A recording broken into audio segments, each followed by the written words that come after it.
The 2024 Defensive Player of the Year race seemed like it was pretty much locked in with Rudy Gobert being the clear favorite, but lately there has been a push for Victor Wembanyama to not just be a follow-up in that conversation, but to actually walk away with the award. And while I don't necessarily agree with all of the arguments, I do think there is a compelling case to be made here, so I want to talk about it. Hello everybody, welcome to Awesome Rusty Bucket. Subscribe to the channel if you have not already and drop a like on this video. It only takes 1 second and it makes a massive difference on how it performs in the YouTube algorithm, so I really appreciate it. Also, there is a podcast that's going to be going up tomorrow with our new host Nick, who is the editor of this channel, so go check that out. And if you have not watched the new main channel video, that is of course going to be linked in the description. It's going over the MVP race and the history of it, what it's going to look like this year and so on. I'm going to talk about this Defensive Player of the Year case. I'm also going to talk about the Celtics and the Atlanta Hawks and the 20+ point lead that the Celtics blew in that game, despite playing the Hawks without Trae Young. Also, we are going to get a word from Nick in there. He has something to say about Jalen Green. On to the Defensive Player of the Year conversation. As I mentioned, Rudy Gobert has dominated this conversation. The Timberwolves are the best defense in the NBA and have been for pretty much the entire year. Notably, that defense is a huge thing that they hang their hat on. It's really the reason that they have been one of the better teams in the NBA, because their offense is mid. They're like 16th in offensive rating, but they are #1 in defense, and it's by a decent margin, by over 2 points, which is really significant. It's almost 3. The team's defense has been dominant. Meanwhile, if you look at Victor Wembanyama, while everyone can, with their own 2 eyes, see that the guy is just a remarkably impactful defender, the San Antonio Spurs are 22nd in defensive rating. However, that requires a bit of context and specifically taking a look at some on-off numbers. Victor has overall an excellent defensive rating when he's on the floor. In fact, he has a better one than Rudy Gobert. And if you take a look at the last 15 games that the San Antonio Spurs have played, first of all, they've been a top 10 defense, specifically number 10, which still counts as top 10. In his last 15 games, with Victor on the floor, first in defensive rating, with him off of the floor, 25th in defensive rating. This is not a Victor Wembanyama problem. This is a Spurs defenders who aren't Victor Wembanyama problem. You go down his roster, most of his teammates suck.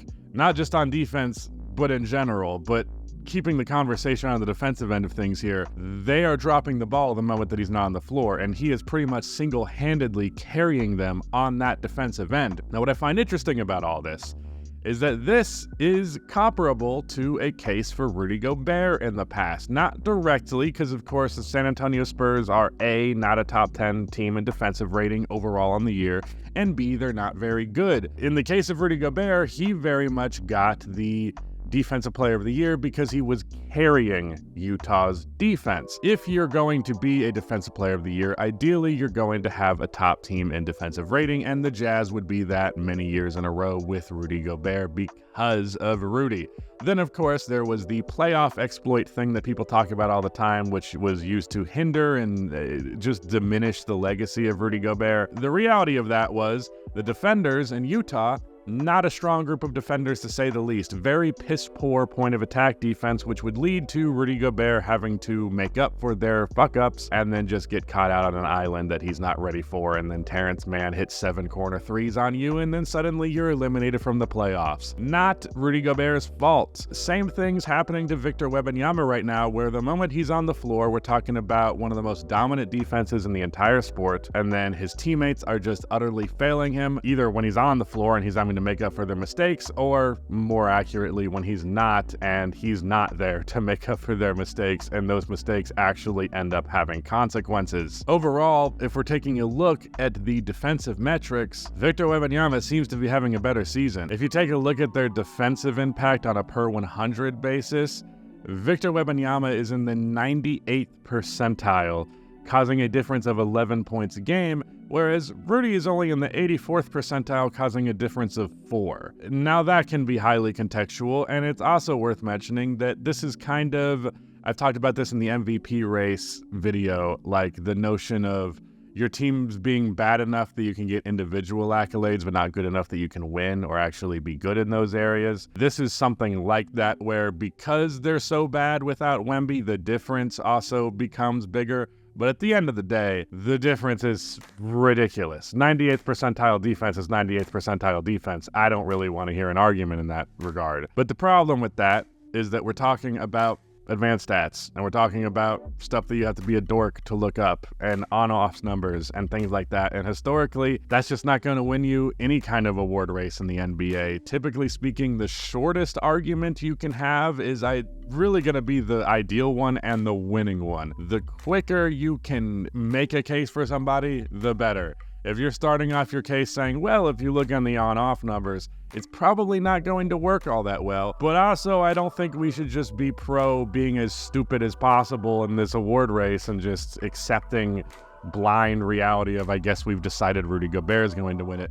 Because that's something I've had a problem with the Defensive Player of the Year of the last couple of years, is it just feels like we kind of pick a guy. The Marcus Smart Defensive Player of the Year being the most prominent one, where it was like, oh, so no one knew who to pick, and we just said fucking Marcus Smart, because why not? I'll tell you why not. Because Defensive Player of the Year is an important award in history, and we should hopefully get it right. Weirdly enough, now Rudy Gobert doesn't have the same, carrying the defense argument that he used to have historically in Utah, because Minnesota has a lot of strong defenders. Jaden McDaniels is the best defender that Rudy Gobert has ever been teammates with.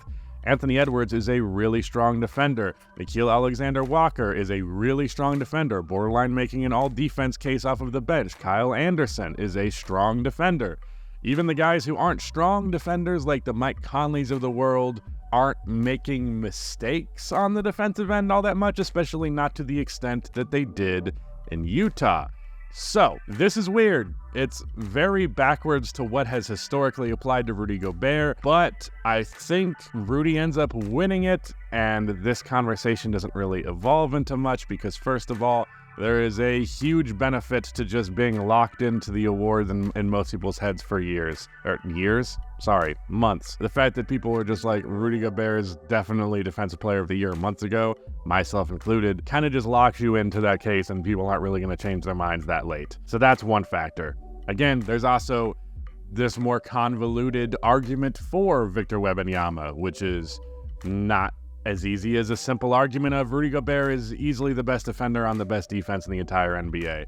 Weirdly enough, this narratively is kind of similar to the MVP debate, but if I can say one thing for the history of the Defensive Player of the Year, it almost always goes to the clear best defender on one of the at least 5 best defenses in the NBA, at least 10. And regardless of whose fault it is that the Spurs are the 22nd best defense in the NBA, it's not Victor. Regardless, that remains true. The facts are the facts, and that's what wins the award. So Spurs fans who are arguing that he should win it, I kind of get what you mean. He arguably is the best defender in the entire fucking NBA right now, which is nuts. Ultimately, though, I think we can let Rudy Gobert have this one, as Victor mentioned specifically himself. He said that Rudy can have this one, and then from here, the award is his. And honestly, that might be true. I could honestly see Wemby winning just 4 straight Defensive Player of the Years if he really wanted it. And I do think it's really good that the future face of the NBA, or at least one of them at the bare minimum, is a guy who is so defensive focused and so defense forward, that being such a pivotal part of his game, even bigger than his super impressive offensive repertoire, that could hopefully be good for defense being a little bit more encouraged and a little bit more part of the culture of basketball. With that said, I'm going to hand the mic over to Nick real quick to talk about Jalen Green, and then I'll be here to talk about the Celtics-Hawks game when he is done saying whatever the hell he is saying.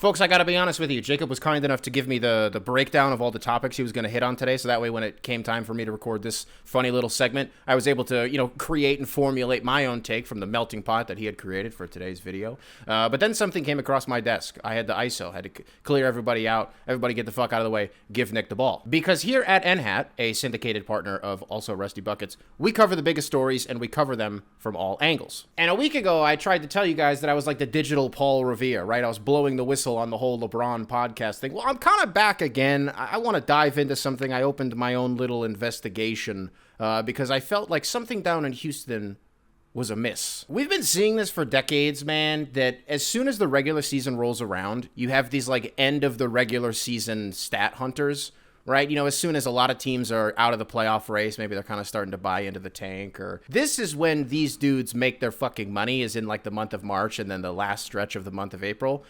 We have a new suspect. And before it sounds like I'm being a hater, we're going to get where you want me to go, but it's going to be bumpy, okay? There are going to be some bumps in the road while we get there. Folks, it's looking like Jalen Green might be a March merchant. What kind of tipped me off here is like the last month that he's been playing. Who the hell is this? Who is this? It's not Jalen Green. Is this the guy that we've been waiting for the last 3 years? Did he finally show up? Is that what this is? Let me talk to you about something really quick. If we go back to his rookie season, 2021 to 2022, in the month of March, he put up 23-3 on 48, 39, and 76 splits. That was the best month of the season that he played. 2022 to 2023, he had 23, 3, and 3 on 43, 33, and 79. And now we get to 2024. It's the month of March. Are you seeing this? Are you hearing about this? There's a pattern here, okay? Jalen Green now averaging a 27, 5, and 3 in the month of March on 49, fuck it, let's round it up, 50, 40, 80 splits.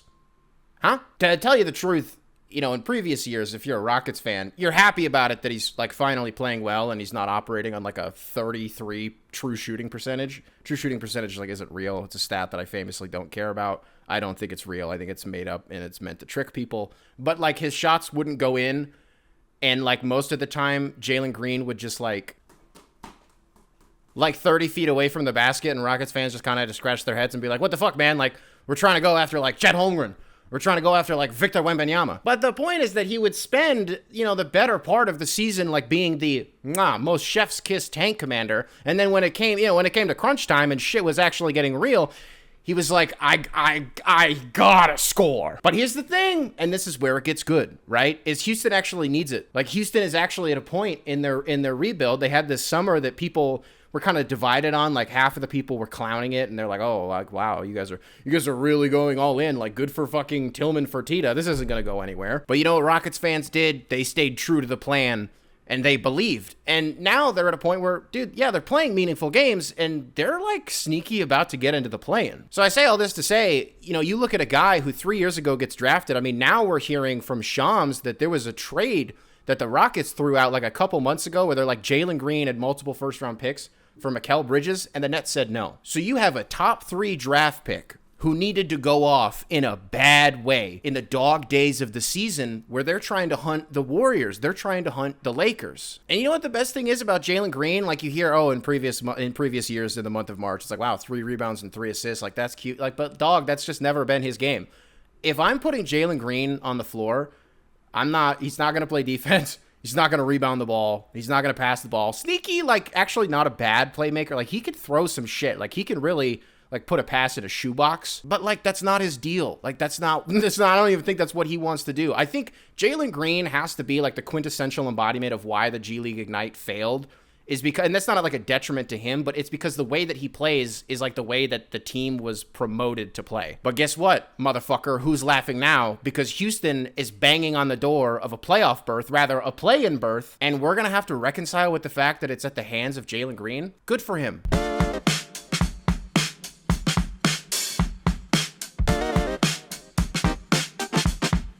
So the Boston Celtics just blew a 30-point lead to the Atlanta Hawks, who were without Trae Young. And the reason I wanted to talk about this game is this is a very Boston Celtics thing to do, even with this new team. It's something that we kind of always harp on, and I do understand there being a little bit of fatigue for that from Celtics fans, just because you have to hear it about all the fucking time. But you have to hear about it all the time because it's always true and applicable. And when you're one of the best teams in the NBA, ironically, I think your weaknesses will get focused on more because the expectations are that much higher. And as everyone's looking at the clear best team in the NBA this season and one of the better regular season teams of all time, we're also trying to pick apart what could ultimately be their downfall when the postseason comes around. For them, it really seems like it can be the same thing that it always has been, which is they can just have these moments of just being remarkably stagnant and everything falls apart around them and they do not know how to deal with it. Even when they're playing against a team that has no fucking right to be even remotely hanging with them. Playing down to their competition is something that Boston does a lot, and this was a pretty egregious example. Without Trae Young, the Hawks went to some Bogdanovich and DeAndre Hunter options for offense. DeAndre had a really strong game in this one. Bogdanovich was leading the way offensively in general, dictating most of the scoring for the team. DeJounte Murray tried to do more of it, but he ended up going 8 for 22 with more shots than points. And also this guy whose name I'm not even gonna fucking try to pronounce. Vit Krejci. Really sound it out. Nick can go ahead and put a photo of him on screen, maybe his name. I didn't know much about him. I know I've seen him a couple of times when I've watched the Hawks. I haven't really deep dived into the Hawks in quite some time, but he was really strong in this game. He hit 4 3-pointers. A bunch of them were, I think 2 of them were in the run, the 30-point run to make the comeback. To close the game, DeAndre Hunter hit a huge 3. I think it was off of a missed free throw. Am I mistaken? Something like that, or a missed shot, offensive rebound, kicked out to DeAndre. Should have taken it because they were up 1. Should have just let the foul happen, but he took the 3 and it buried Boston, put them up 4. I don't really have a ton to say about this game. I am just concerned for Boston in this regard and kind of always will be. This wasn't even really a bad game for them. I mean, Porzingis kind of got punked by Clint Capella a couple of times early in this one, and that was certainly something. But other than that, I feel like everybody was doing their job, but then they just fell apart, as they always do. And late game, when the pressure was on, they naturally fell to the best play in basketball, which is a Jalen Brown isolation. That type of shit, that way that they just default to ISO ball in tough situations, it's just not a good look. And it's the type of small issue that they can display in the regular season that ends up looking like smoke before fire in the postseason. That said, I still think the Celtics are making the finals. If there was any reason for a collapse to happen, it would be something like this. That is it. Shout out to Nick for editing this video and making an appearance. Check out the pod when it comes out tomorrow, but that is it. Goodbye.